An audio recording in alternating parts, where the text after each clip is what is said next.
Hey, do you know what religion this is? Uh, isn't that Confucianism? I don't really know much about it. I don't know. It looks kind of confusing. Is Confucianism really that confusing? I guess it is. Let's find out.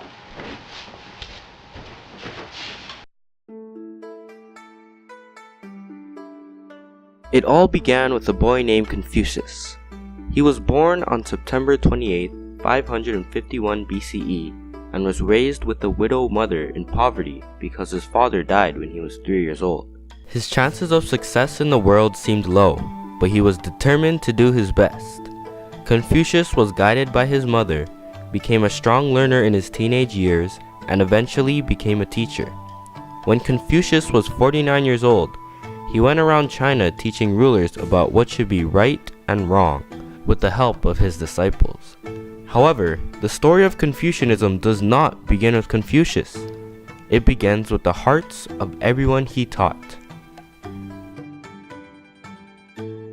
Since Confucius's teachings are mostly about culture, Confucianism focuses on the interactions with society. Many people have contributed to the creation and growth of Confucianism, specifically emperors Mencius and Zunzi. All of these people gave to the religion by putting together Confucius's beliefs after his death. Each emperor has the power to promote Confucianism. Different emperors liked or disliked the religion's ideas, taking more time for Confucianism to actually become a religion. Supportive people like Mencius and Zunzi created different beliefs for Confucianism.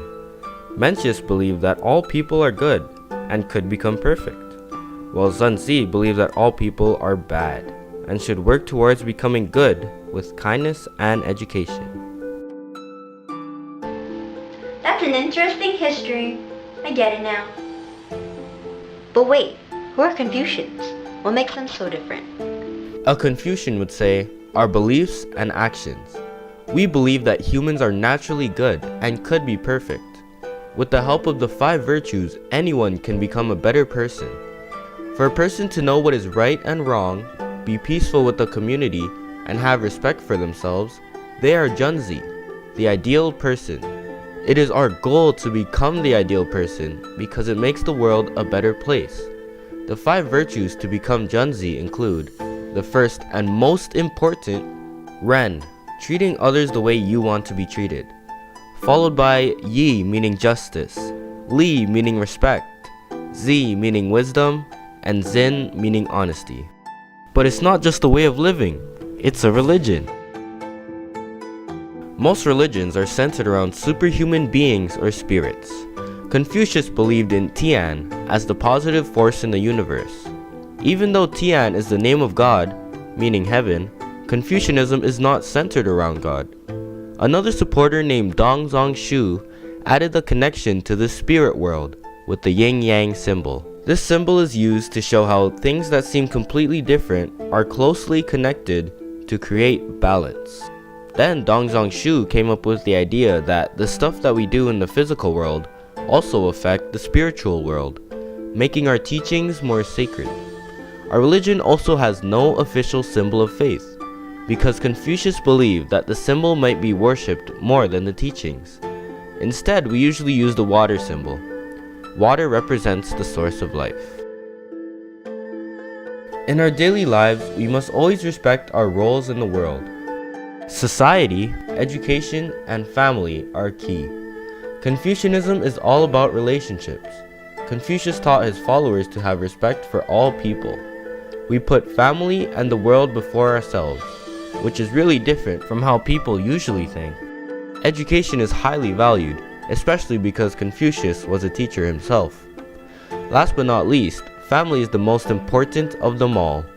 In family, everything is about respect, and every member of the family has a role of love and support. Oh wow, that clears up everything. Yeah, but that's all I know. I guess it really is confusing. What else makes a religion? Oh right! Secret scriptures! What does Confucianism have? Well, the foundation of Confucianism is based on 9 sacred scriptures. These are known as the 9 holy books. They were written before 300 BC and are divided into the 5 classics and the 4 books. The 5 classics, also known as Wujing, are a collection of thoughts, questions, and answers all relating to Confucius. In order, the 5 classics are the Book of Odes, the Book of Documents, the Book of Changes, the Book of Spring Annals, and the Book of Autumn Annals. The 4 books were also a collection of thoughts, questions, and answers relating to Confucius, but they are more focused on showing what is right from wrong. Sun Tzu was the author of the 4 books. These books were also known as Sishu. The Sishu included the Doctrine of the Mean, the Great Learning, Mencius, and more importantly, the Analects. Of all the holy scriptures of Confucianism, the Analects were the most important text. That's so interesting. I guess I know all about Confucianism now. Wait, aren't you going to ask about secret places?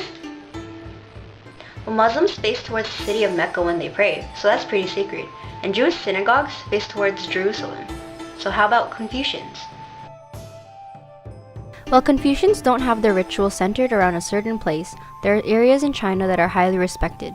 Some of these places are even open to the public for visitation, including Confucius temples. Confucius temples were places to worship, but there were no mandatory services or specific clothing. The one main rule that must be followed is to remove your shoes before entering the temple. The next sacred place is Confucius' cemetery. His grave lies in Khufu, China, along with all his past descendants with over 10,000 tombs. This sacred place is covered with sacred trees planted to honor each past individual. Another sacred place in Confucianism would be his family mansion in Khufu, China. The mansion is 39 acres wide with 480 rooms and was home to all the descendants of Confucius. Today, the mansion is open to the public for daily tours. Okay, but what about important dates like Easter or Christmas?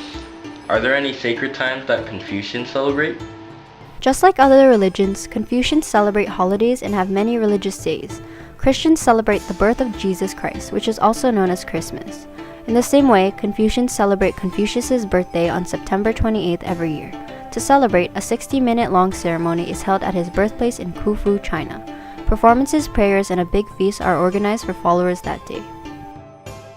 Another sacred time is said to be the most important in Confucianism. This day is known as King Ming. Confucians all across the world, mostly in China, pay respects to their past loved ones by visiting their grave. This religious time is held 106 days after the winter solstice. The most common celebrated time is Chinese New Year. Confucians are not the only people who celebrate this. Many people around the world also like to participate. During this time, fireworks, dancing, money, and gifts are given to each other. I think we covered everything. I think so too. It wasn't that confusing.